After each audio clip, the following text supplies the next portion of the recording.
Hi friends, welcome to Akshaya kitchen recipes. இன்றைக்கி இந்த வீடியோவில் நல்ல சூப்பரான ரொம்ப டிஃப்ரெண்ட்டான ஒரு ஈஸியான சைட் டிஷ் ரெசிபி. இதை மட்டும் செஞ்சிட்டிங்கனாலே போதும் 10 சப்பாத்தி கூட கேட்டு வாங்கி சாப்பிடுவாங்க. அந்தளவுக்கு சூப்பராக இருக்கும். பூரியோடு சேர்த்து சாப்பிடவும் அருமையாக இருக்குங்க. வாங்க எப்படி செய்யறதுன்னு பார்க்கலாம். அதுக்கு ஒரு ஃப்ரை பண்ண சூடு பண்ணியிருக்கேன். அதில் 2 டேபிள் ஸ்பூன் அளவுக்கு எண்ணெய் ஊற்றிக்கங்க. எண்ணெய் சூடானதும் 1 டீஸ்பூன் கடலைப்பருப்பு, 1 டீஸ்பூன் உளுத்தம்பருப்பு சேர்த்து பருப்பெல்லாம் லைட்டாக செவந்து வரட்டும். இந்த அளவுக்கு செவந்து வந்த பிறகு இதோட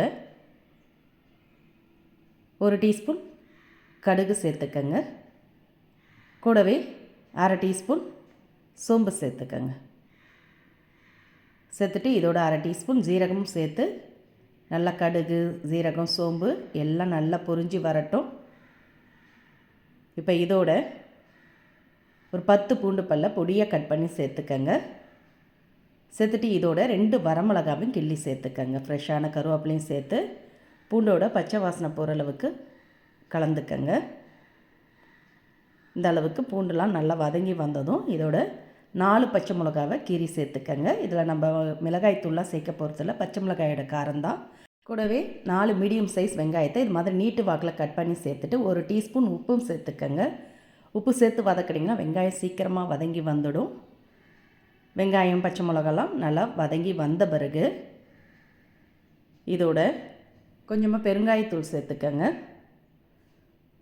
கூடவே 1/4 டீஸ்பூன் மஞ்சத்தூள் சேர்த்துக்கங்க. சேர்த்து வெங்காயத்தோட நல்லா ஒரு முறை கலந்துக்கங்க. கலந்துட்டு இது கூட தேங்காய் பால் 1 கப் அளவுக்கு சேர்த்துக்கங்க. நான் ஒரு பெரிய மூடி தேங்காவை அரைச்சி எடுத்து அதை முதல் பாலை கடைசியாக சேர்த்துக்கலாம். 2ஆவதாக அரைச்சி எடுத்த தேங்காய் பால் 1 கப் அளவுக்கு சேர்த்து நல்லா கலந்துட்டு இதை அப்படியே மூடி வச்சுடுங்க. இந்த தேங்காய் பால்லே வெங்காயம் எல்லாம் நல்லா வெந்து சாஃப்டாகட்டும். தேங்காய் பாலில் செய்கிறப்ப சுவை கூடுதலாக இருக்கும். இப்போ வெங்காயம் நல்லா வெந்து வந்திருக்கு. இதோட சின்னதாக ஒரு பழுத்த தக்காளியை பொடிசாக கட் பண்ணி சேர்த்துக்கங்க. சேர்த்து கலந்துடுங்க. கலந்துட்டு திரும்பவும் அப்படியே மூடி வைங்க. அப்படியே 1 நிமிஷம் குக் ஆகட்டும். பாருங்கள், சரியாக 1 நிமிஷம் ஆன பிறகு திறக்கிறேன். தேங்காய் பால்லாம் நல்லா கொஞ்சம் வற்றி வந்திருக்கு.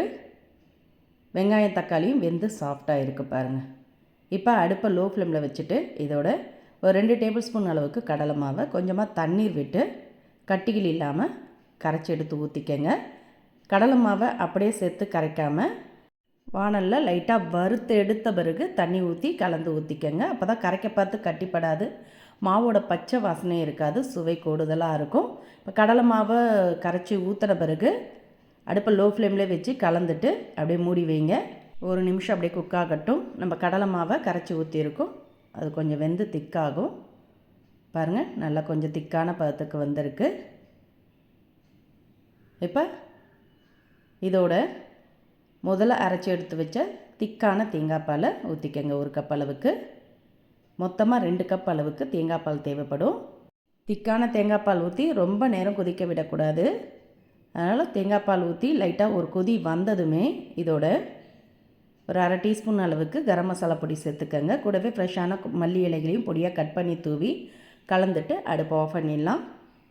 நல்ல மணக்க சுவையான சூப்பரான ஒரு சைட் டிஷ் ரெடி ஆகிடுது. அருமையாக இருக்குங்க.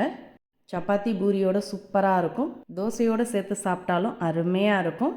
சிம்பிளாக செய்யக்கூடிய இந்த டிஃப்ரெண்ட்டான சைட் டிஷ் ரெசிபி நீங்களும் இதே மாதிரி இதே அளவுகளோட கண்டிப்பாக ட்ரை பண்ணி பாருங்கள். இது ஒன்று இருந்தால் போதும், சுட சுட 10 சப்பாத்தி கூட கேட்டு வாங்கி சாப்பிடுவாங்க. அந்த அளவுக்கு அட்டகாசமாக இருக்குங்க. எப்போது ஒரே மாதிரி குருமா சட்னின்னு செய்யாமல் இது மாதிரி டிஃப்ரெண்ட்டாக ட்ரை பண்ணி பாருங்கள். இந்த ரெசிபி பிடிச்சிருந்தா வீடியோக்கு ஒரு லைக் கொடுங்க. ஃப்ரெண்ட்ஸ் அண்ட் ரிலேட்டிவோட வீடியோவை ஷேர் பண்ணுங்கள். மறக்காமல் நம்ம சேனலையும் சப்ஸ்கிரைப் பண்ணிவிடுங்க. நன்றி, வணக்கம்.